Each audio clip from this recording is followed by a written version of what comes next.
Abntv newspaper review of today. Hi, I'm Ifeoluwa Adesonya and my colleague. I am Kenny Afolabi. So here with me, I have the Tribune newspaper and the Guardian newspaper.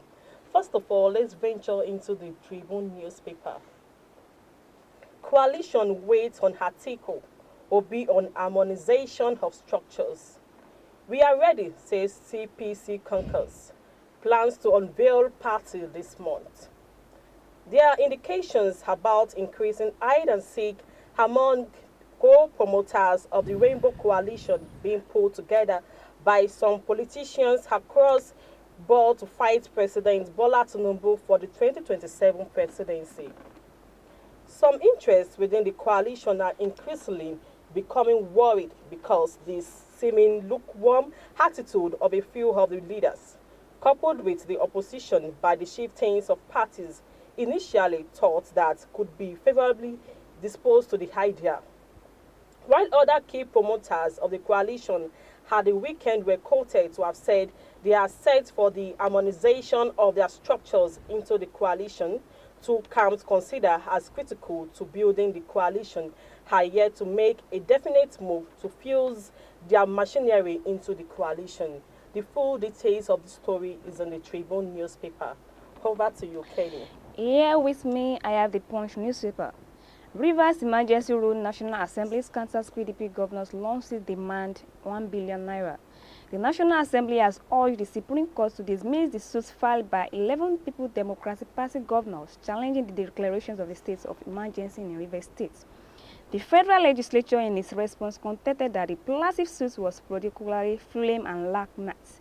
The National Assembly said this in a preliminary objection dated April 22, 2025, obtained by the Punch on Sunday. It argued that the court lacked the jurisdiction to entertain the suit and should award 1 billion naira in cost against the plaintiff for filing what it times a frivolous and a speculative suit. President Bola Tinubu had declared a state of emergency in Rivers State on March 18, 2025, and suspending Governor Siminayi Fimbara, Deputy Governor Ngozi Odu, and all elected members of the State House of Assembly for an initial period of 6 months.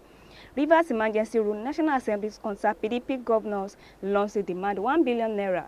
The full details of this story is inside the Punch newspaper for today. Over to you, Ifeoluwa. In another story in Tribune newspaper, scrapping foreign scholarship in order, HASU. The Academic Staff Union of Universities, HASU, has lauded the federal government for scrapping foreign university scholarship scheme for Nigerian students, saying the action is in order. The national president of the union, Professor Emmanuel Sodoke, stated this in an exclusive interview with Nigerian Tribune when asked for his reaction on the matter. He said, HASU is in full support of the scrapping of the foreign scholarship scheme by the federal government, giving some reasons for the union's stance. According to him, foreign scholarship should be two-way traffic. He said, it is expected that as our students are going abroad to study, foreigners should also be coming to Nigeria to study.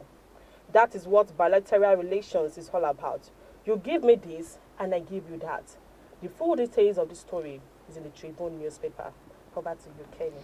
Another story here with me in the Punch newspaper. Next fund under fire over loans to ex-students. Some graduates from public tertiary institutions have raised concerns over the delayed disbursement of student loans and revealing that fund was sent to their schools months after they had already graduated. They also continue to receive 20,000 monthly upkeep stipend despite no longer being students. In separate interviews with the Punch, the affected individuals explained that while they had applied for the Nigeria Education Loan Fund before graduating, disbursements were delayed and forcing them to seek alternative means to pay their fees. To their surprise, the loans were eventually paid to their institution long after they have settled the fees themselves and left the school. The students' loan scheme has recently come under after the National Orientation Agency alleged to some institutions were profiting illegally by making fraudulent dictatorships of the loans. In addition, the Independent Corrupt Practices and other related offenses Commission has launched a comprehensive investigation into alleged irregularities in the loans process. Let's fund under fees over loans to ex-students. The full details of this story is inside the Punch newspaper for today. Over to you, Ifeoluwa. In another story in Tribune newspaper, over 70% of consumers switched brands in 2024. Expert says brand must know their customers to enhance loyalty. A marketing communication practitioner, Mr. Stanley Ubi, has stressed the need for brands to be close to their customers to enable them understand their needs in order to prevent a mass shift of loyalty as witnessed in 2024, where over 70% of consumers dumped their usual brands for others. Speaking at this year's marketing summit tag, Understanding Changing Consumers' Preference in Trouble FMCG's space, organized by the industry newspaper. Over the weekend in Lagos, the co-founder CEO of Innova Health Integrated Ltd advised brands on the need to be very conscious of the fact that loyalty can be changed if consumers discover other options that give more value of their money. The full details of the story is in the Tribune newspaper. Over to you, Kenya. Another story here with me in the Punch newspaper. Beware of scholarship scams. NNDC issues alert on fake offers. The Niger Data Development Commission has warned the public regarding the activities of fraudsters offering a non-existent postgraduate scholarship to unsuspecting victims. The Director of Corporate Affairs at the NDDC, Mrs. Celedy Thompson Wakama, issued the warning in a statement released in a Port Harcourt on Sunday. She disclosed that the scammers had been soliciting money from members of public under the pretext of securing scholarship placement. The intention of this NDC has been drawn to fraudulent emails and messages sent to applicants of the Commission's postgraduate foreign scholarship program, she said. Beware of scholarship scams. NDDC issues alert on fake offers. The full gist of this story is inside the Punch newspaper for today. Over to you, Fiolua.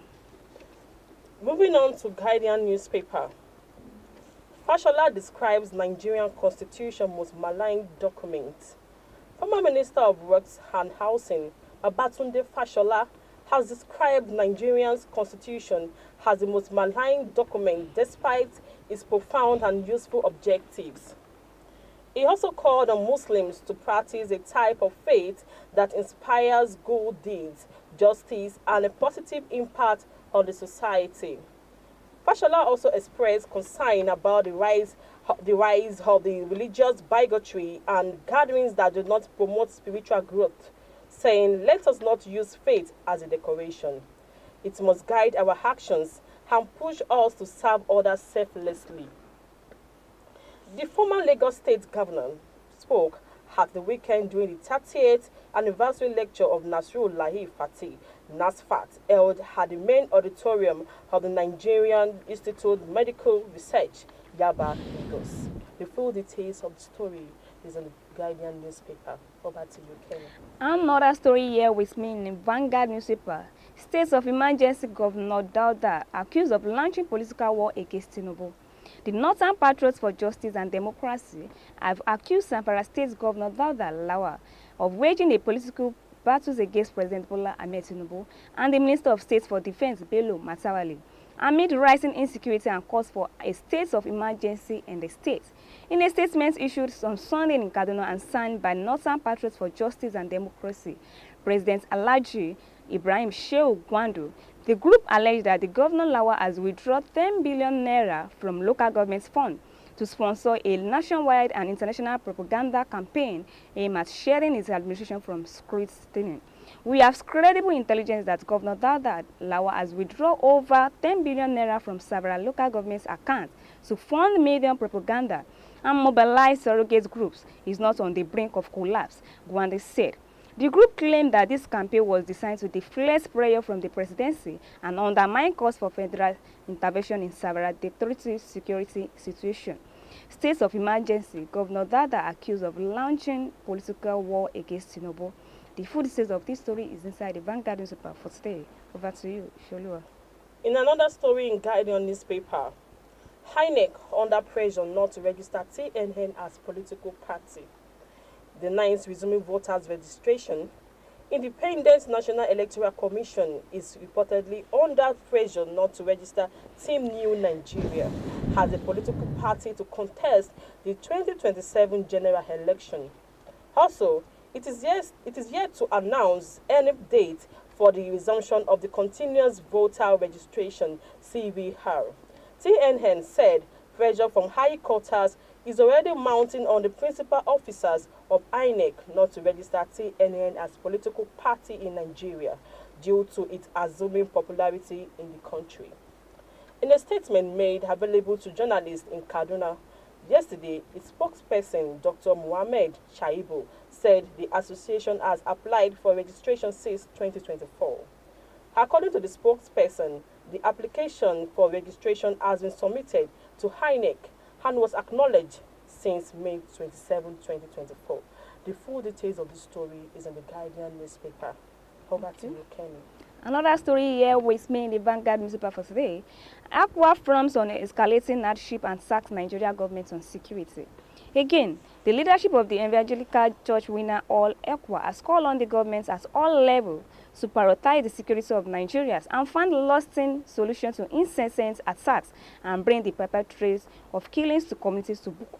The church, during its second General Church Council (GCC) meeting held at its headquarters in Jos, Plateau State, also frowned on the escalating cases of kidnapping, inflation, and the prevailing hardship in the country, and urged that the immediate actions be taken to mitigate them. The council commended the government and the security agencies for their efforts in curbing insecurity. However, the council observed that despite all the efforts, the attacks and the killings have been continuing and updated. Hence, the need for more to be done to end this problem. The councils call on the governments at all levels to always prioritize the security of all Nigerians and bring these perpetrators of violence to justice. The council stands in solidarity with all victims of these violent attacks and pray for peace and justice to prevail in the land. ECOWAS frowns on escalating hardship and sacks Nigeria's government on security. The full details of this story is inside the Vanguard newspaper for today. Over to you, Ifeoluwa. In another story in Guardian newspaper, police officers accused of extorting 30 million naira from women in woman treatment. We will not succumb to media pressure in investigation, says police. A police officer attached to the State Criminal Investigation Department in Yaba, Lagos, Assistant Superintendent of Police John Alabi, has been accused of professional misconduct by a businesswoman, Mrs. Unoma Ugochukwu Uze. She alleged that Alabi tortured her, subjected her to inhuman treatment, and compelled her to transfer 30 million naira to him and his accomplice.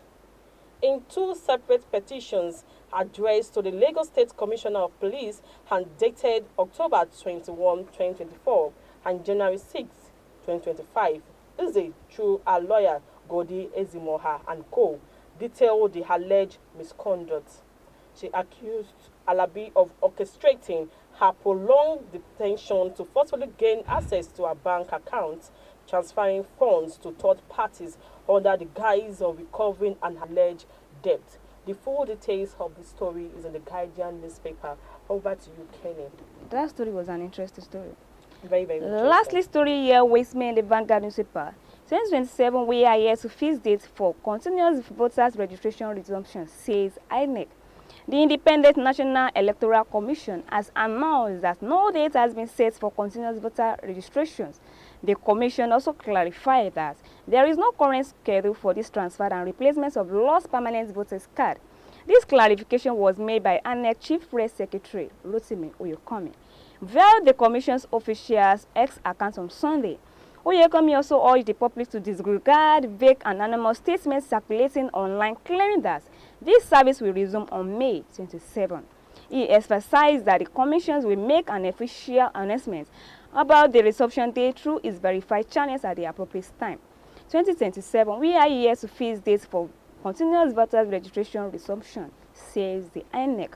The full details of this story is inside the Vanguard newspaper for today. Anyone left with you? No, not at all. So that's what we have on our newspaper review. If you like to watch live and direct on our website page, you can click and follow us on WWABNTV Network. Likewise on our social media, on our Facebook, you can like, share, comment, and subscribe and click on ABNTV Houston. And on our YouTube, you can click and like, share, comment, and make sure you subscribe and click on ABNTV Nigeria as well. On our Twitter, you can click and like and subscribe and click on ABNTV Houston. And lastly, on our Instagram, follow us and like, share, comment, and subscribe and click on ABNTV Nigeria as well. as well. My name is Kenny Afolabi and my colleagues here too. Ifeoluwa Disonya. So thanks for listening, thanks for watching. Bye for now, and I wish you a blessed and a prosperous day ahead. Bye for now.